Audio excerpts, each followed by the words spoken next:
संगत का बड़ा प्रभाव है। तुम गुटखा खाने वालों के साथ में रहने लगना, गुटखा सीख जाओगे। तुम कुछ दिन बॉडी बिल्डर वालों के साथ में रहना, अपने आप जिम जाने लगो। जिम नहीं भी जाओगे तो सुबह सुबह टहलने जाने लगोगे। तुम कुछ दिन जुआरियों के साथ में रहना, अपने आप सट्टा लगाने लगोगे।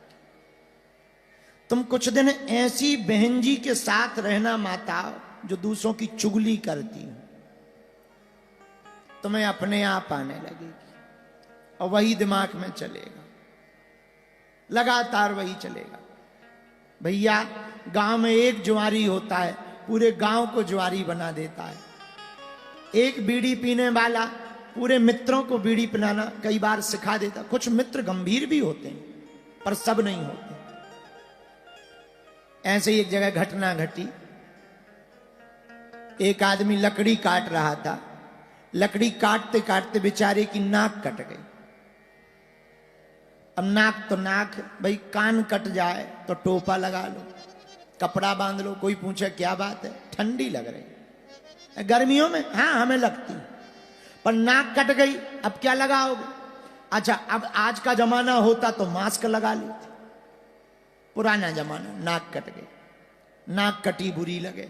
अच्छा, अब ऐसा आदमी जहां भी जाए तो लोग भी बड़े विचित्र, नक कटे चाचा आ गए, नक कटे चाचा इधर, नक कटे इधर, नक कटे बब्बा इधर, नक कटे भैया इधर।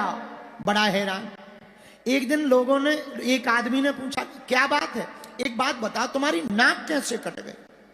बोले अब ना पूछो। अब बोले नहीं बताओ बताओ, हमें तो बताई दो, किसी को मत बताओ, हमें बताओ। बोले तुम किसी को बताओगे तो नहीं? अरे हम किसको बताएं? अच्छा, किसी को कोई भी बात अपनी वायरल करवानी हो, वो ये कह के जरूर कहना तुम किसी को बताना नहीं भैया। हाँ तुम किसी को, हमने तुम्हें बता दी, किसी को ना बताना। फिर देखो तुम वो वाली बात जरूर नहीं रोकेगी, बाकी सब रुक जाएंगे पर वही वाली बात वायरल। बोले भाई हमें तो बताओ, हमें नाक कैसे कट गई? बोले इधर आओ। बोले दरअसल गांव के बाहर जो मंदिर है, हाँ वहां शंकर जी ने हमें सपना दिया कि तुम्हें हमारे दर्शन करने हो तो रावण ने शीश काट के चढ़ाया था, तुम नाक काट के चढ़ाओ। तो वो बोला क्या तुम्हें शंकर जी मिले? अरे बोले मिले, ये देखो ये खड़े, ये है भोलेनाथ, है कुछ नहीं, झूठ मूठ, ये देखो सांप लटका। अरे महाराज, उसे लगा बड़ी गजब बात, बगल में है भोले बाबा। तो आदमी को लगा वो भी शंकर जी का थोड़ा मोड़ा भक्त था। बोले यार दर्शन तो हमें भी करना। बोले ऐसे तो होंगे नहीं। इसने मन में सोचा अपनी तो कटी है, एक से भले दो सही। बोले ऐसे तो नहीं होंगे। बोले फिर? बोले चलो तुम भी काटो। वो गया मंदिर, उसने ली चाकू और ली काट के चढ़ा दी, और जैसे ही चढ़ाई खून बहने लगा। बोले हमें तो शंकर जी कहीं नहीं दिख रहे। बोले तुम किसी को मत बताना, हमें भी नहीं दिख रहे। आओ आओ आओ। बोले ना तुम बता लेना, हमें भी नहीं दिख रहे। बोले तो बड़े बेकार आदमी हो। बोले वाह हम अकेले थे, अब दो तो हो गए। तो दूसरा भी कम नहीं था, मेरठ का ही था। बोला पर दो क्यों, तीन कर लो। बोले कैसे? पड़ोस में रहते थे रम्मू चच्चा। बोले रम्मू इधर आ। हाँ। तो उसने पूछा भैया पहले तो एक, अब दो दो लोगों की नाक कैसे कट गई? अरे बोले ऐसे। अरे बताना। अरे बता तो।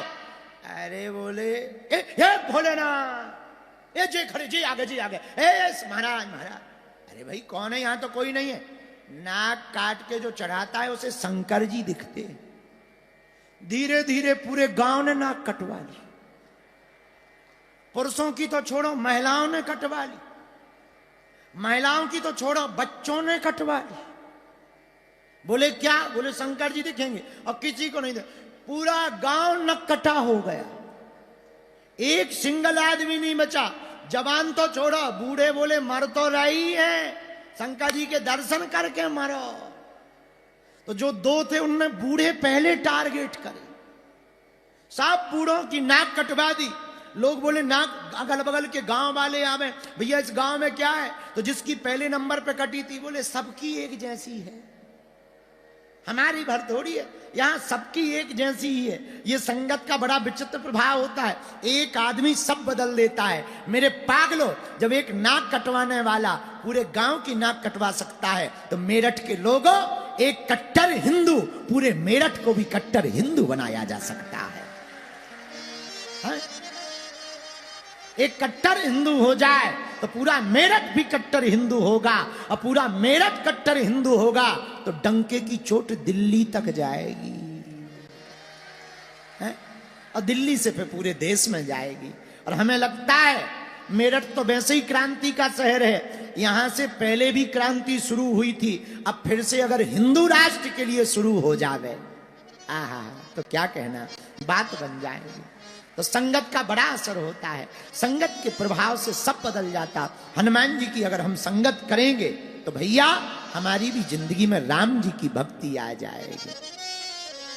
बोलो सीताराम, जोर से बोलो।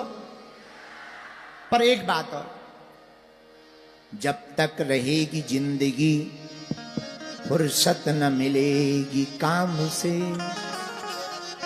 कुछ वक्त ऐसा निकालो प्रेम करो श्री राम से। समय तो मिलना नहीं है, ये 5 दिन मिल गए, इन्हीं में भक्ति कर लो, तो संसार तो माया की नगरी है। बालाजी महाराज के कृपा पात्र बागेश्वर धाम पीठाधीश्वर परम पूज्य धीरेन्द्र कृष्ण शास्त्री जी महाराज का पावन संकल्प। मध्य प्रदेश में छतरपुर के ग्राम गढ़ा में बनेगा विश्व स्तरीय कैंसर अस्पताल एवं रिसर्च सेंटर, जिसकी आधारशिला देश के यशस्वी प्रधानमंत्री नरेंद्र मोदी जी के कर कमलों से रखी जा चुकी है। 200 करोड़ रुपए की लागत वाले 100 बेड के इस अस्पताल में गरीबों का होगा मुफ्त इलाज। ये बहुत बड़ा अवसर है, बहुत बड़ा काम है।